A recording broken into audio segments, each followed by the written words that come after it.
여러분 안녕하세요. 오늘 함께 나눌 말씀은 하나님과의 언약의 증표인 할례에 관한 말씀인데요. 성경에서 말씀하시는 영원한 할례의 중요성을 배우고 하나님께서 자기 백성들에게서 심판날에 찾으실 새 언약의 영원한 증거의 표인 할례를 오늘 말씀을 통하여 확인하시고 그 은혜를 받으시길 간절히 원합니다. 창세기 17장 9절 말씀.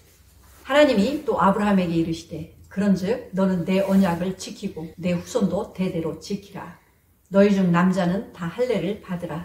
이것이 나와 너희와 너희 후손 사이에 지킬 내 언약이니라. 너희는 양피를 베어라. 이것이 나와 너희 사이에 언약의 표징이니라. 대대로 남자는 집에서 난 자나 혹 너의 자손이 아니요 이방 사람에게서 돈으로 산 자를 물론하고 난 지 8일 만에 할례를 받을 것이라.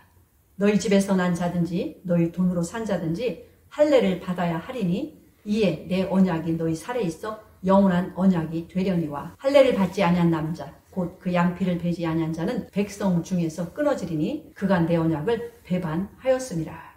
26절. 당일에 아브라함과 그 아들 이스마엘이 할례를 받았고 그 집의 모든 남자 곧 집에서 생장한 자와 돈으로 이방 사람에게서 사온 자가 다 그와 함께 할례를 받았더라.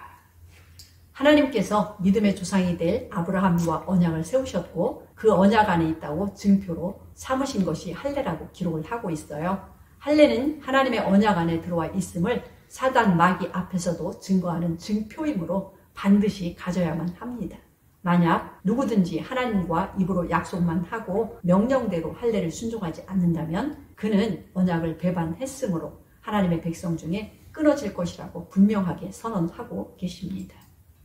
그 예를 구약시대의 가장 위대한 선지자로 쓰임을 받았던 모세에게서 살펴볼 수가 있습니다.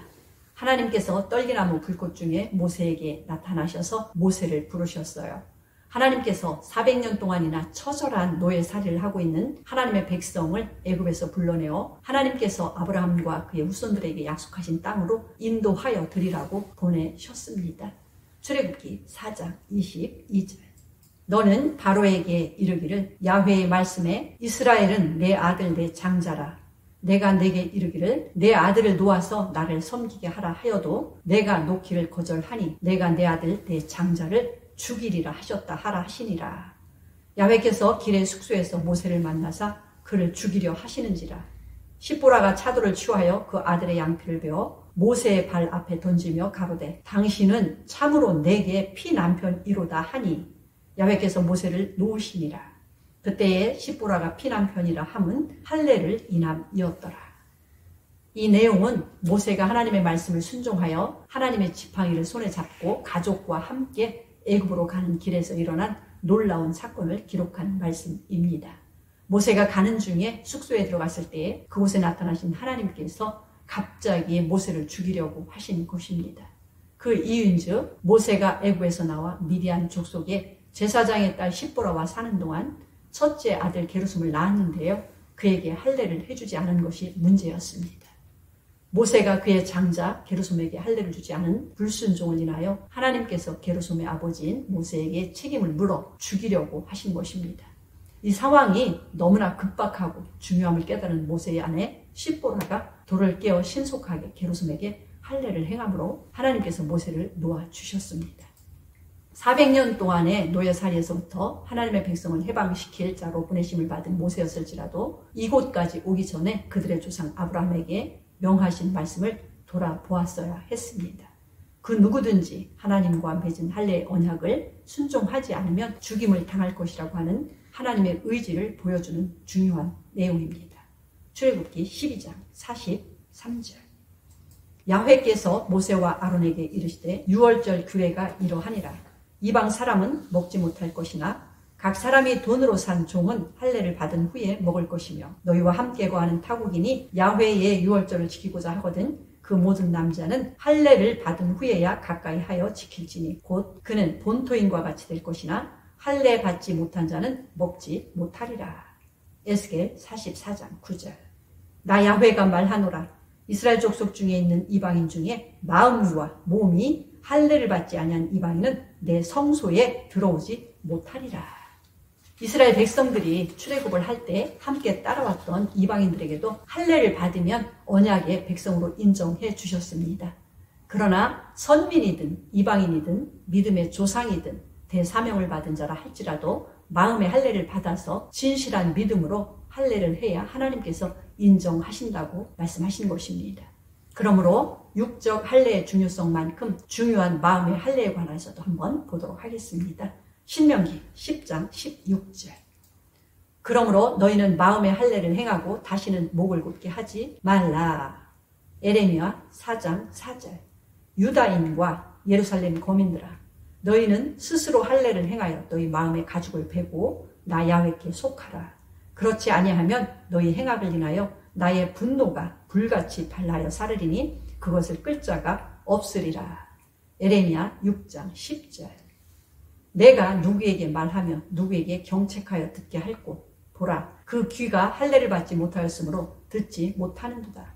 보라, 야훼의 말씀을 그들이 자기에게 욕으로 여기고 이를 즐겨 아니하니. 하나님의 선민으로 선택받고 언약 안에 있는 백성이라 할지라도 표면적 할례, 즉 양피를 베는 육체의 할례만으로는 완전한 할례가 아니라고 말씀하시며 그보다 먼저 또 다른 할례를 해야 한다고 말씀하셨는데요. 그것이 바로 마음과 귀와 눈에 받는 할례라고 말씀하셨습니다. 모든 사람의 마음속에서 일어나는 목이 곧은 교만한 마음을 가지고 있다고 말씀하시면서 그 마음의 가죽을 베어 말씀 그대로 순종하려는 겸손한 마음으로 눈과 귀와 마음의 할례를 받으라고 명령하신 것입니다. 만약에 그렇게 하지 않으면 비록 육체의 일부를 잘라내는 할례를 받은 자일지라도 하나님의 진노가 불같이 일어나 사르겠다라고 경고를 하셨습니다. 사도행전 7장 51절. 목이 곧고 마음과 귀에 할례를 받지 못한 사람들아, 너희가 항상 성령을 거스려 너희 조상과 같이 너희도 하는도다. 에레미야 17장 9절. 만물보다 거짓되고 심히 부패한 것은 마음이라. 누가 능히 이를 알리오마는 나 야훼는 심장을 살피며 폐부를 시험하고 각각 그 행위와 그 행실대로 보응하나니 불의로 치부하는 자는 자고새가 낳지 아니한 알을 품음 같아서 그 중년에 그것이 떠나겠고 필경은 어리석은 자가 되리라. 하나님께서 에레미야를 통하여 모자나 바벨론의 침략으로 멸망당할 남쪽 유다를 향하여 말씀하셨어요. 선민이라고 자부하는 인생들의 마음이 심히 거짓되고 부패한 것을 책망하시면서 나 야훼는 사람의 심장을 살피며 폐부를 시험하고 각각 그 행위대로 보응하는 분이라고 하시며 진실하게 마음의 할례를 받으라고 촉구하신 것입니다. 에레미야 9장 25절. 야훼께서 말씀하시되 날이 이르면 할례 받은 자와 할례 받지 못한 자를 내가 다 벌하리니 곧 애굽과 유다와 에돔과 암몬 자손과 모압과 및 광야에 거하여 그 머리털을 모지게 깎은 자들에게라. 대저 열방은 할례를 받지 못하였고 이스라엘은 마음의 할례를 받지 못하였느니라 하셨느니라. 야훼께서 날이 이르면 할례 받은 자와 할례 받지 못한 자들을 다 벌하시겠다고 하셨는데요. 육신의 할례 받은 선민에게는 마음의 할례가 없고 이방인들은 선민의 할례인 표면적 할례마저 없으므로 둘 다 심판하시겠다고 말씀하신 것입니다. 애굽의 종이라는 부끄러움을 버리지 못하면 약속의 땅에 들어갈 수 없기 때문이라고 말씀하셨어요. 여호수아 5장 5절 말씀. 그 나온 백성은 다 할례를 받았으나 오직 애굽에서 나온 후 광야 노중에서 난 자는 할례를 받지 못하였습니다. 7절. 그들의 대를 잇게 하신 이 자손에게 여호수아가 할례를 행하였으니 길에서는 그들에게 할례를 행치 못하였으므로 할례 없는 자가 되었음이었더라. 온 백성에게 할례 행하기를 필하매 백성이 진중 각 처수에 처하여 낫기를 기다릴 때에 야훼께서 여호수아에게 이르시되 내가 오늘날 애굽의 수치를 너희에게서 굴러가게 하였다 하셨으므로 그곳 이름을 오늘까지 길갈이라 하느니라. 모세의 뒤를 이어 이스라엘 백성들을 인도한 여호수아가 길갈에서 할례를 한 내용입니다. 광야에서 태어난 세대들은 여행 중이었기 때문에 할례를 받지 못하였으므로 약속의 땅 입구에서 그들 모두가 할례를 마쳤을 때 야훼께서 모세에게 말씀하시기를 내가 오늘날 400년 동안 종으로 메었던 수치를 굴러가게 하였다라고 말씀하셨습니다. 구약 성경에 기록된 말씀들은 신약에서 이루실 실체에 관한 모형과 그림자라고 했습니다. 그러므로 이번에는 사도 바울의 가르침을 통하여 믿음의 조상 아브라함에게 약속하신 영원한 할례, 즉 표면적인 육체의 할례가 아닌 신령에 속한 이면적 할례에 관한 말씀도 보도록 하겠습니다. 로마서 2장 28절. 대저 표면적 유대인이 유대인이 아니요 표면적 육신의 할례가 할례가 아니라 오직 이면적 유대인이 유대인이며 할례는 마음에 할지니 신령에 있고 의문에 있지 아니한 것이라. 그 칭찬이 사람에게서가 아니요 다만 하나님에게서니라. 표면적 유대인과 이면적 유대인이 있으며 표면적 육신의 할례가 있고 이면적 신령한 할례가 있다고 하시며 표면적 유대인이 참 유대인이 아니며 이면적 유대인이 참 유대인이요 이면적 할례가 참 할례라고 말씀하셨습니다. 믿음의 조상 아브라함은 땅의 선민과 하늘의 선민의 조상입니다. 하나님께서 약속하신 가나안 땅은 하늘나라에 관한 모형과 그림자입니다. 그러므로 율법에 속한 육적 할례는 이면적 영원하고 신령한 할례의 모형이라는 것입니다. 골로새서 2장 10절. 너희도 그 안에서 충만하여졌으니 그는 모든 정사와 권세의 머리시라. 또 그 안에서 너희가 손으로 하지 아니한 할례를 받았으니 곧 육적 몸을 벗는 것이요 그리스도의 할례니라. 너희가 침례로 그리스도와 함께 장사한 바 되고 또 죽은 자들 가운데서 그를 일으키신 하나님의 역사를 믿음으로 말미암아 그 안에서 함께 일으키심을 받았느니라. 빌립보서 3장 3절. 하나님의 성령으로 봉사하며 그리스도 예수로 자랑하고 육체를 신뢰하지 아니하는 우리가 곧 할례 당이라. 이 말씀에서 이면적 유대인과 참 할례는 땅의 선민들이 손으로 한 육체의 할례가 아니라 손으로 하지 아니한 할례, 곧 육적 몸을 벗는 할례, 즉 침례라고 가르쳐주고 있어요. 사도 바울은 우리가 침례를 받았을 때 그리스도의 죽으심과 장사에 연합됨으로써 사실상 옛사람 자체를 벗어버리는 것이라고 가르쳐 주었습니다. 세상에서도 사람이 죽어 장사를 지낼 때 그의 벗은 육체를 땅에 묻는 것이라고 우리는 알고 있습니다.